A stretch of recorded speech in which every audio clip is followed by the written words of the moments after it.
अस्सलाम वालेकुम everyone, welcome back to my channel easy English with उज़मा।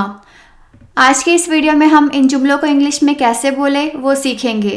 वो सेंटेंसेस कुछ इस तरह है, जैसा मैं कहती हूँ वैसा करो, जैसा मैं कहती हूँ वैसा सुनो, जैसा मैंने कहा वैसा उसने किया। तो यहाँ पर पहले जो दो सेंटेंसेस है वो प्रेजेंट टेंस में है और आखिर का जो सेंटेंस है वो पास्ट टेंस में है। तो हम यहाँ पर आज दो स्पोकन स्ट्रक्चर सीखेंगे। So let's get started. सबसे पहला है एज आई से। एज आई से, तो एज आई से का मतलब होता है जैसा मैं कहता हूँ वैसा या फिर जैसा मैं कहती हूँ वैसा। इसका सेंटेंस स्ट्रक्चर कुछ इस तरह होगा, वर्ब का first form and then as I say. For example, जैसा मैं कहती हूँ वैसा करो। तो यहाँ पर करना जो है यहाँ पर वर्ब है और करने के लिए हम डू का इस्तेमाल करते हैं। Do, okay, do then as I say. जैसा मैं कहती हूँ वैसा करो, डू एज आई से, डू एज आई से। जैसा मैं कहती हूँ वैसा खेलो या फिर जैसा मैं बोलती हूँ वैसा खेलो।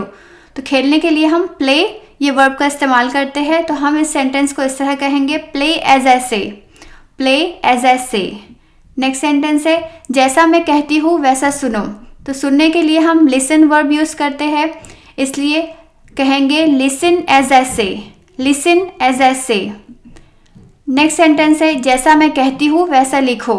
लिखने के लिए राइट वर्ड यूज़ करते हैं, तो हम कहेंगे राइट एज आई से, राइट एज आई से। अच्छा, तो ये हमने सारे जो सेंटेंसेस देखे वो प्रेजेंट टेंस में थे। अगर हमें यही सेंटेंसेस को पास्ट टेंस में बनाना है तो हम एक्सप्रेशन यूज़ करेंगे एज आई सेड, ओके, जिसका मतलब होता है जैसा मैंने कहा वैसा। इसका सेंटेंस स्ट्रक्चर कुछ इस तरह होगा कि सबसे पहले हम सब्जेक्ट लगाएंगे, फिर वर्ब का सेकेंड फॉर्म आएगा एंड देन हम एज आई सेड ये एक्सप्रेशन को ऐड करेंगे। सब्जेक्ट, वर्ब का second form and as I said, okay. For example, जैसा मैंने कहा वैसा उसने किया।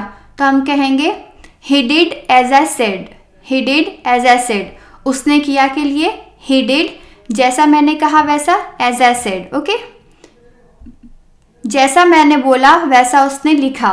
तो हम कहेंगे she wrote as I said। लिखने के लिए फर्स्ट फॉर्म राइट होता है और सेकेंड फॉर्म wrote, इसलिए हमने यहाँ पर wrote सेकेंड फॉर्म यूज़ किया। और सब्जेक्ट लड़की की बात हो रही है इसलिए she, उसने लिखा she wrote। जैसा मैंने बोला वैसा as I said, she wrote as I said। अब ये दो सेंटेंसेस आपके लिए, जैसा मैं कहता हूँ वैसा वो कभी नहीं करती। तो वो कभी नहीं करती के लिए हम कहेंगे she never does, okay, she never does. और जैसा मैंने कहा वैसा उसने कभी नहीं किया। तो ये दो सेंटेंसेस आपके लिए, आप कमेंट करके बताएं कि इन सेंटेंसेस को कैसे कहते हैं। Thank you for watching this video. अगर आपको ये वीडियो पसंद आए तो लाइक करें, शेयर करें एंड सब्सक्राइब करें और बेल आइकन का बटन दबाना ना भूलें। अल्लाह हाफिज़।